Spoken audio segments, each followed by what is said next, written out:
sharing with us all my views on attaining lofty heights as a United Nation.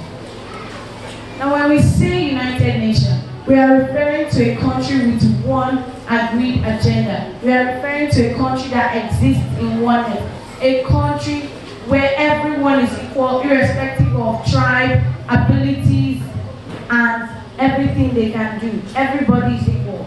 The Nigerian case is a peculiar one. It is a country with over 250 ethnic groups. That's it. That's from World Atlas and Facts.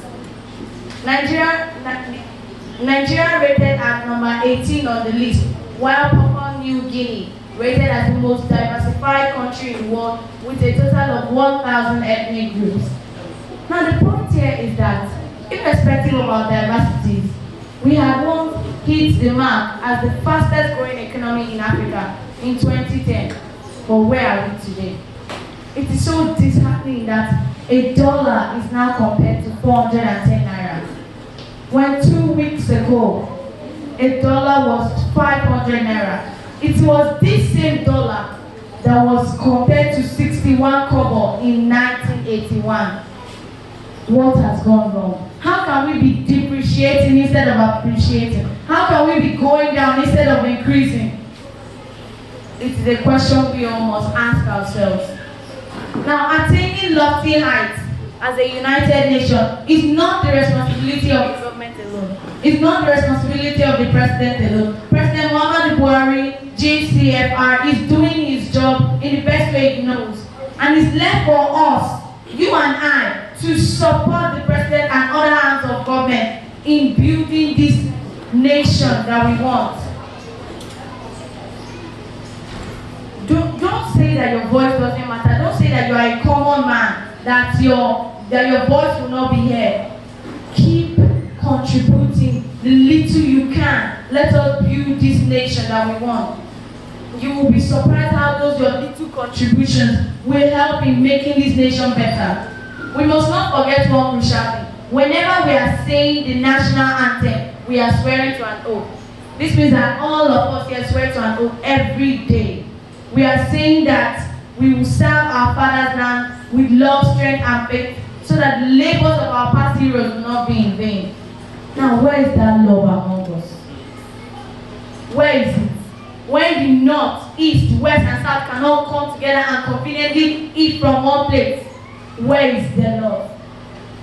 When if my tribal person is in power, that's when I'll know that it's only my tribal people that deserve appointments, thereby leaving the smarter ones on the streets.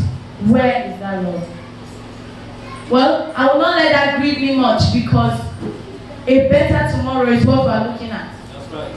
Quickly, I'd like to critically outline a few things we must do in attaining lofty heights. The very first thing we must do is to conquer tribalism and discrimination. Don't say that this person is like this because of his tribe. People say that, let's take an example. People say that the Hausas or Fulanis are better in training cows, while the Igbos are better in business. It's wrong. It's not because of their tribe. It's because of the skill they have personally. We must tolerate one another and accept everyone the way they are. We should totally avoid discrimination against one another.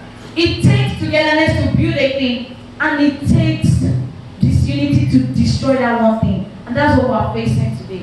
You don't force people to like and accept your tradition over theirs. You simply appreciate their tradition so that they can appreciate yours as well. As I say, respect is reciprocal.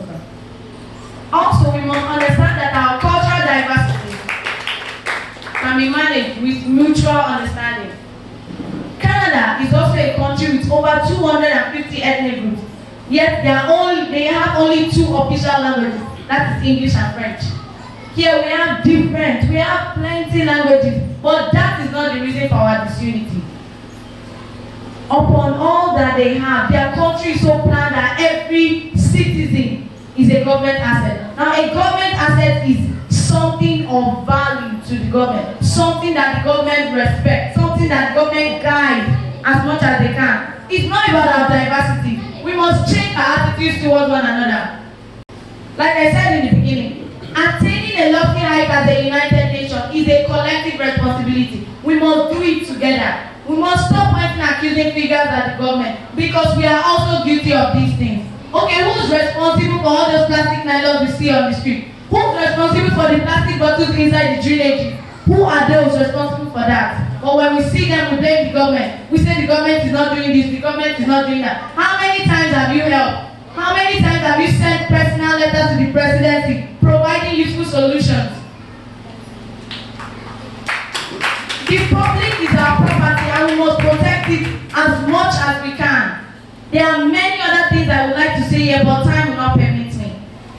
When we hear restructuring, many people think it's about economic reforms and constitutional amendment. It is very far from that.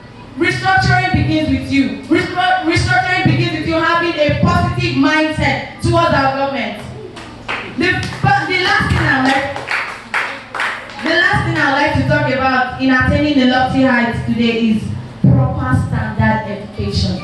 For at least the ages 1 to 15, that stage is a very crucial stage. And some adults have missed it. That is why they are like this on the streets today. Some adults have missed it, so we must try to make our country have education. If not free education, at least affordable education. We can't take learning away from our life. We learn on a daily basis. We must invite learning into our daily activities through certified academic schemes. We can start with elementary education. It may not be by force, but it should be compulsory. We should educate the grassroots level to know the importance of having education. And educationally sound society is a healthy society. And that's what we need in our Nigeria. In conclusion, I'd like to encourage every one of us. Nigeria is not a failed state. It has never been a failed state and it will never be a failed state. All we need to attain a lofty height is to build love, is to believe in one another, is to understand each other. I believe that a better Nigeria is possible. Thank you.